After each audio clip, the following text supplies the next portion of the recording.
give you guys an update on what's going on. We have finished the third quarter and we have started on fourth quarter 2018. We've done some work. We're starting to get back on track in terms of getting things done, getting videos done on time, stories on time, layout on time, everything. I've been in school and I have been working.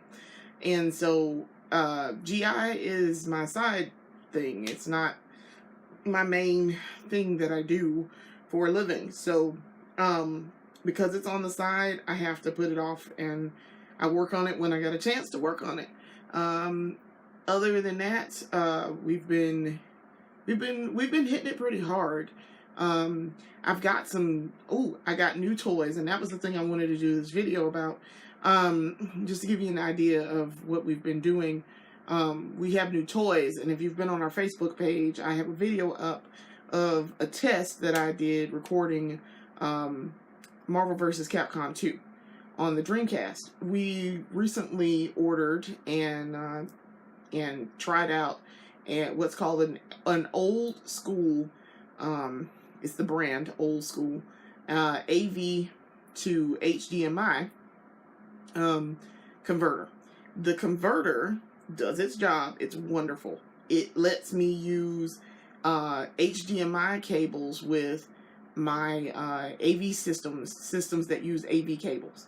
So like my PS2, my Dreamcast, my Saturn, I'm trying to think what else, my PS1 if I wanted to, my NES, my Super NES, my Nintendo 64, all of those systems. So we did a test using the Dreamcast, and I was like, yay, it works.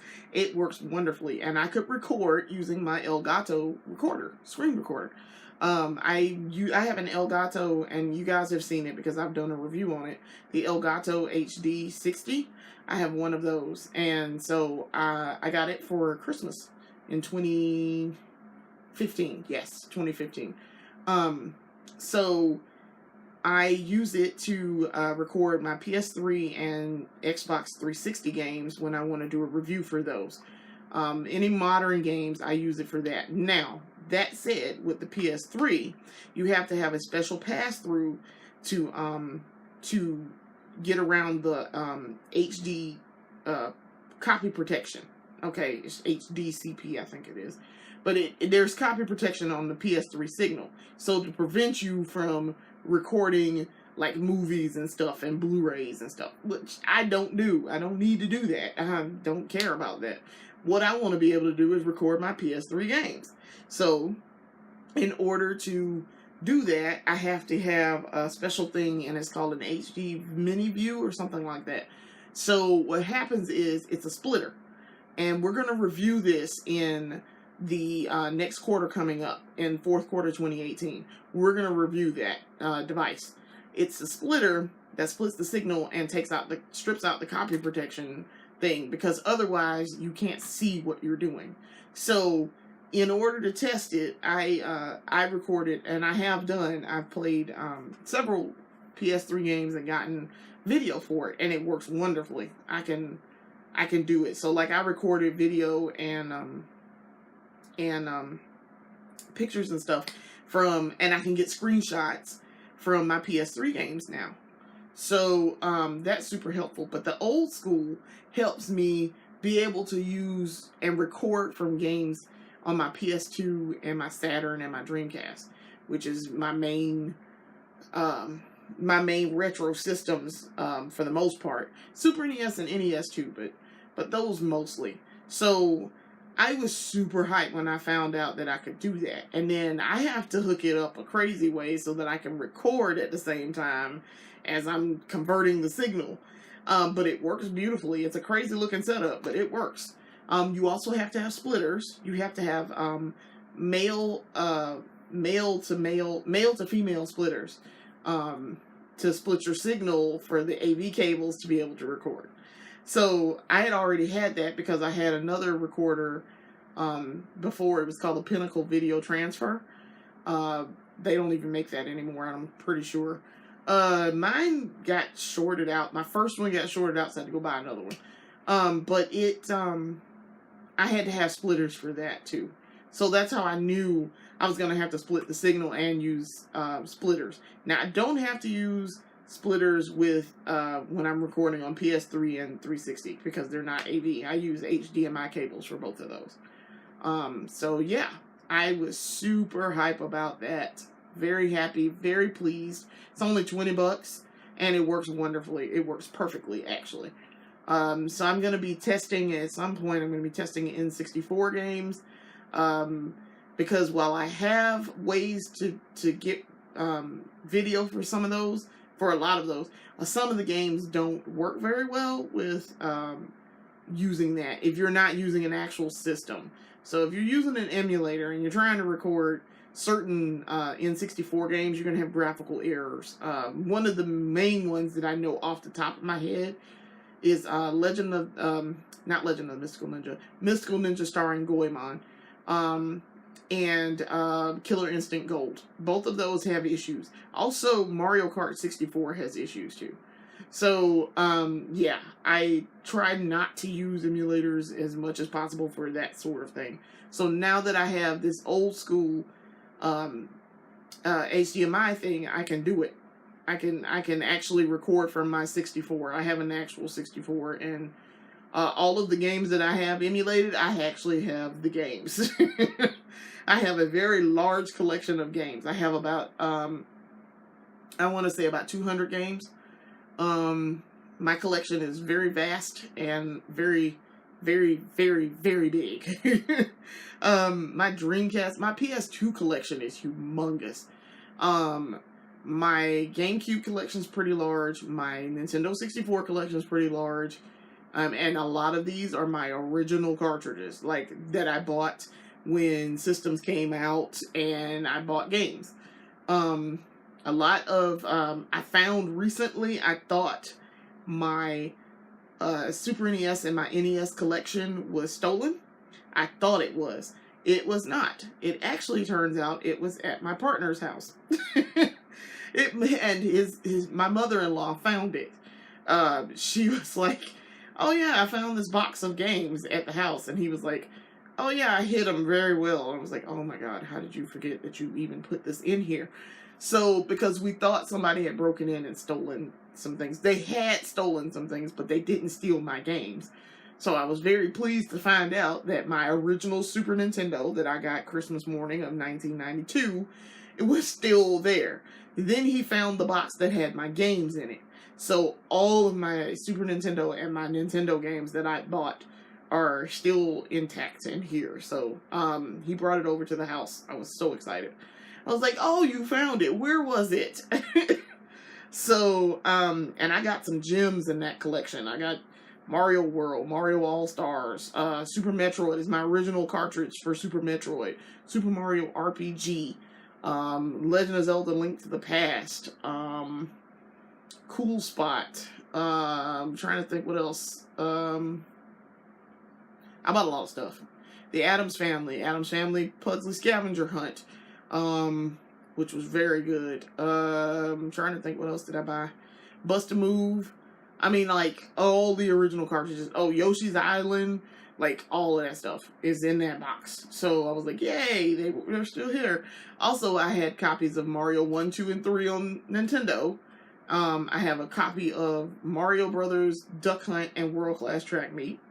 I also have a power pad somewhere. I know my power pad's in the house somewhere. But yeah, I was super, super pleased about that, and I found stuff, so, yeah, super happy. We bought some more games, recently. I don't remember exactly, excuse me, what we bought, more recently since the last video, but we bought some stuff. I got Mario Kart 8. I had to download that. It was not, the disc that I bought didn't work. Which, that is the second time I bought a game from GameStop and the disc is scratched and it will not work. And I have to take the disc to get it, cleaned and restored. Which is irritating.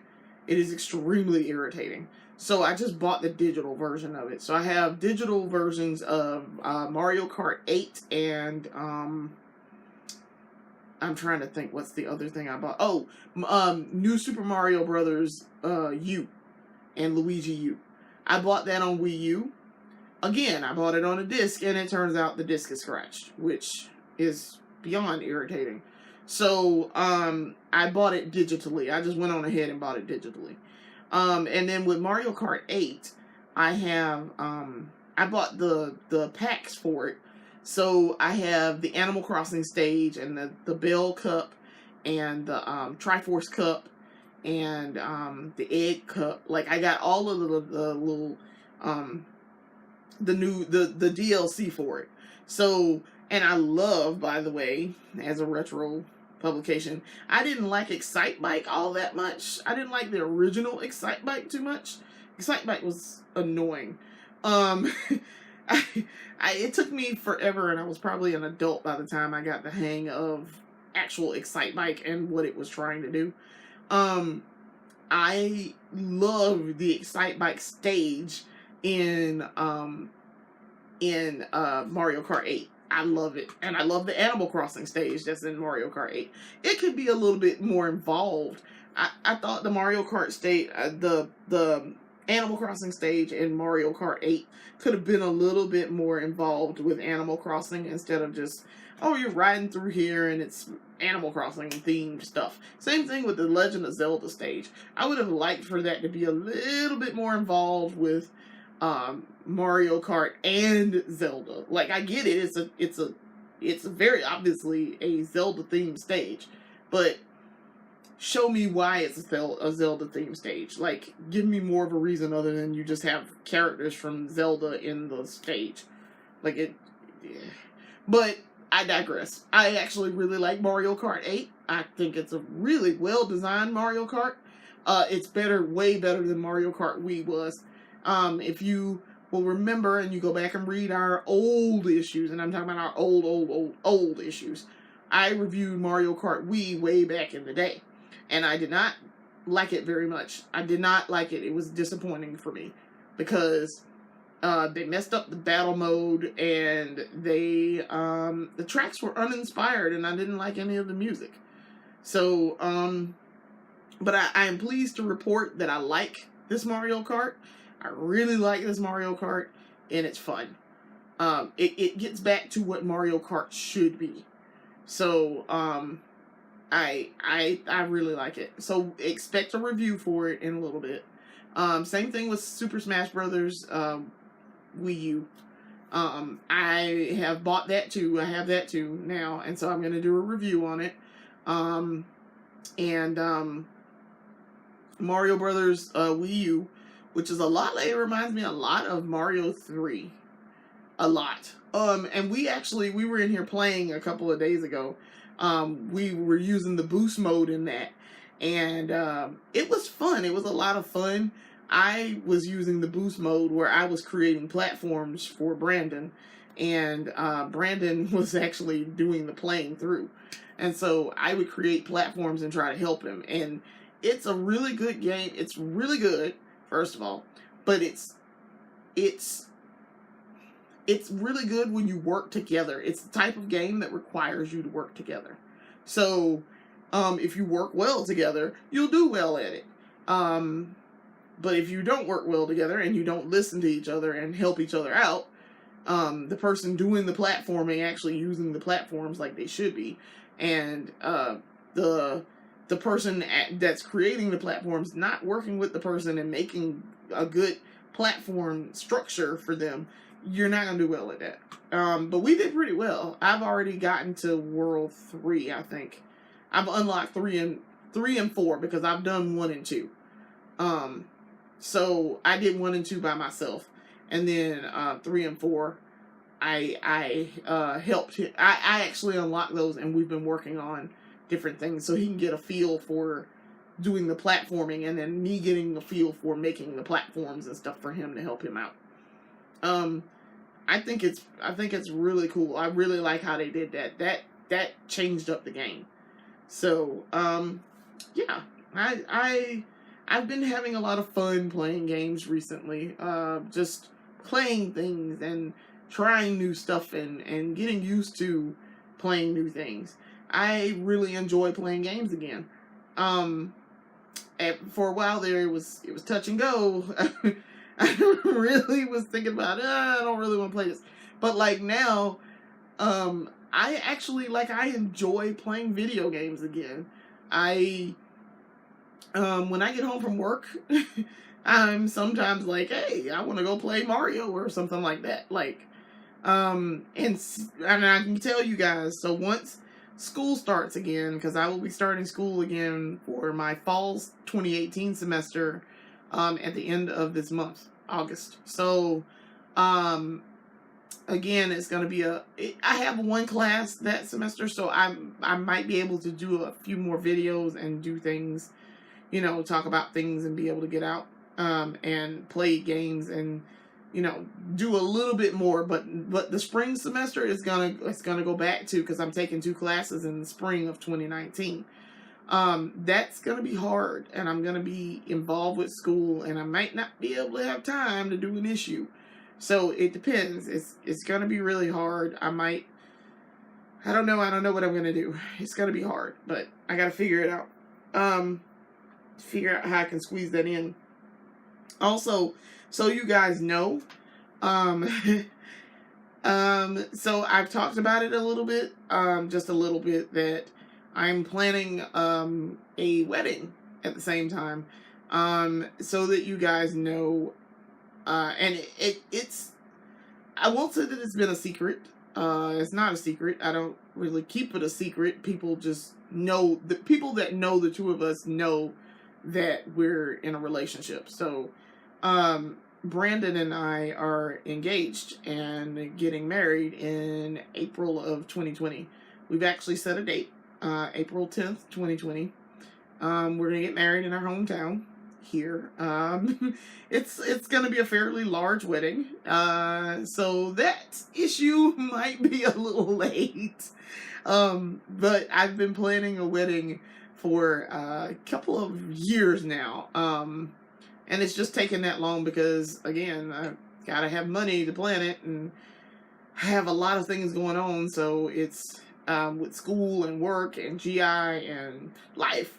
So it's like, crap. When am I gonna plan this wedding and do the things I want to do? So, yeah, it's a little hard to plan a wedding and do all of this stuff at the same time with GI, but, just so that you guys know, and you will notice a change. It's not for another year and some change, another year and a half, but we are engaged.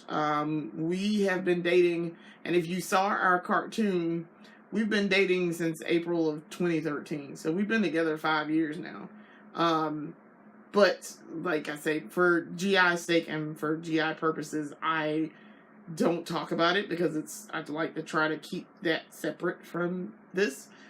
But you will notice a change in my name. I will be changing my name again.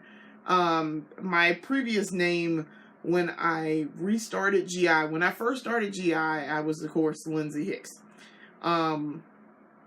Then I got married and I restarted GI a couple of years after that, and my married name then was Mosley.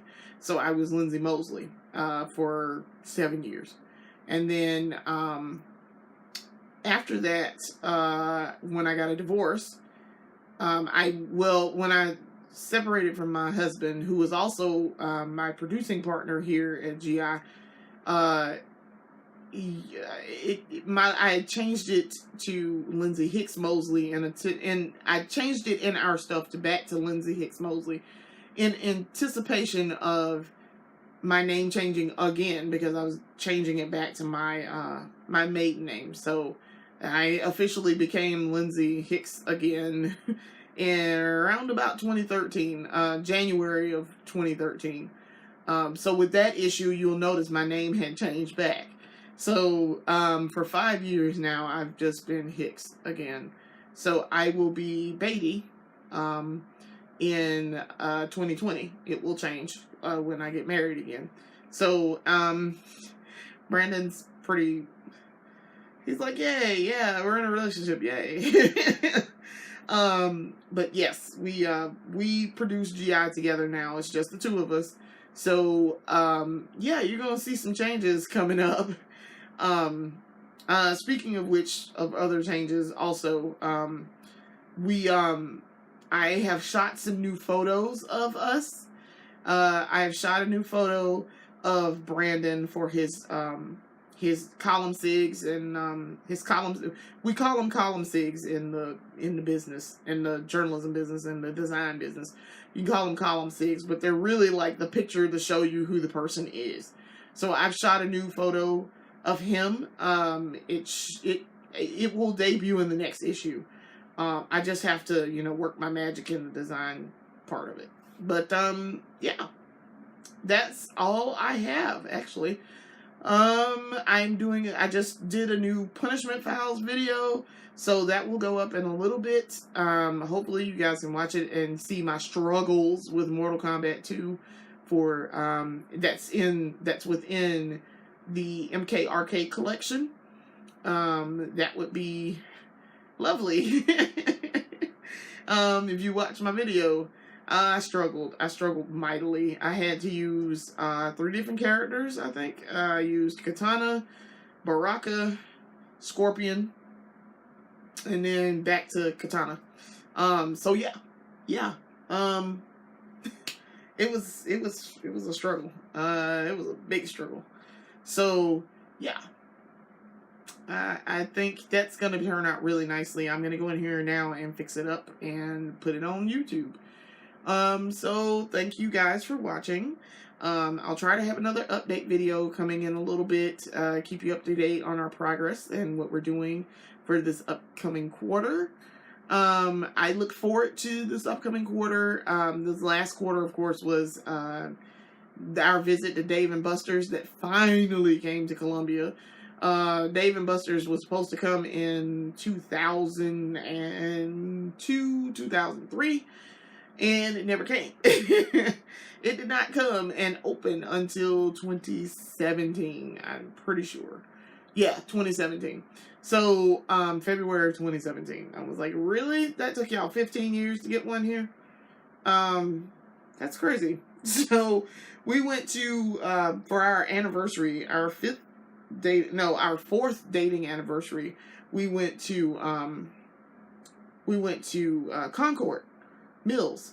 We went to Concord, North Carolina, and we went to Concord Mills, and we decided we were going to try to go there. Concord Mills is humongous. It is humongous. It has a Dave & Buster's, but we didn't wind up going in that Dave & Buster's. But it's huge.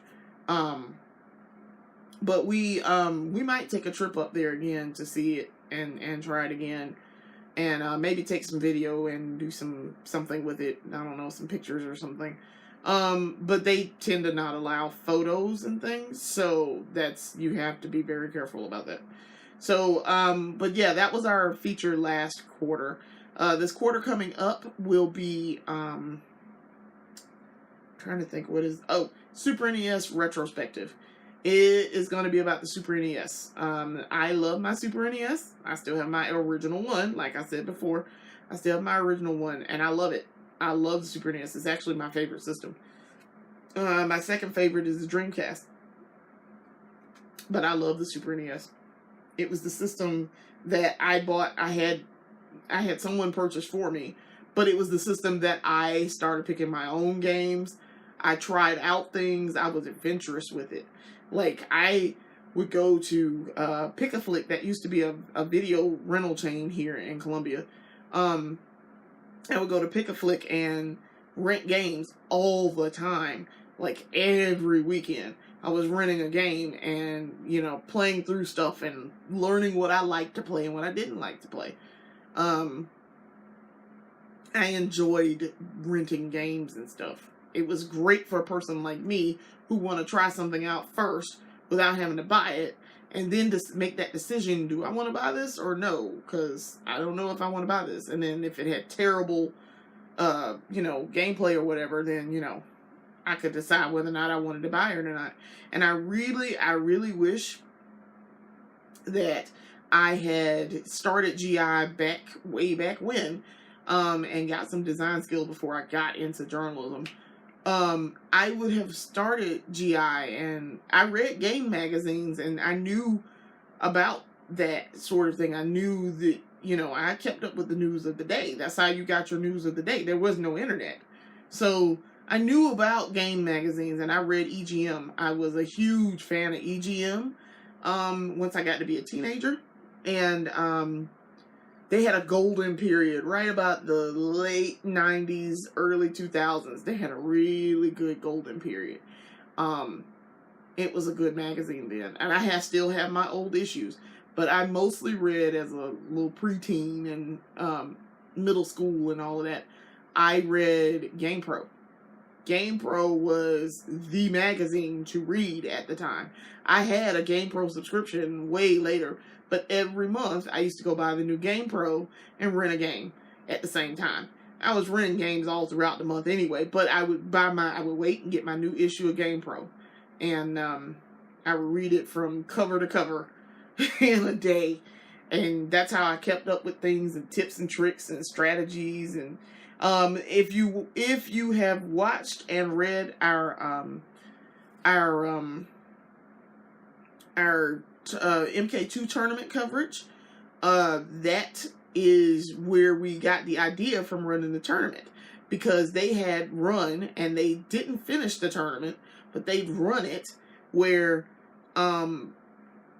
they did an issue where they started this tournament and was like, okay, this is the rankings of the characters. This is the uppercut rankings of the characters. But they started doing that, and then they never finished the tournament. They never finished the analysis or anything. I was like, well, I wonder why they dropped it. But yeah, it was interesting. It was very interesting, and that's where we got the idea for it from. Because of course I loved MK2. Like, it's my favorite game, my favorite fighting game. And I played a lot of fighting games in my day. So yeah. But yeah, I wish I had done that back in the day. I wish I had started doing GI way back when, and taught myself layout and design before I got to journalism in college, and actually, became a designer in my profession way later, because I would have had a head start on things. I would have had a huge head start on things. But yeah, hindsight's 20/20, I suppose. So thank you for watching. I'm gonna go. I've got to fix up this video and get things done for the day with GI. Hopefully I'll have another video, probably about another couple of weeks or so, where I can sit down and talk about what's going on with GI. So, thanks for watching. I'll see you later.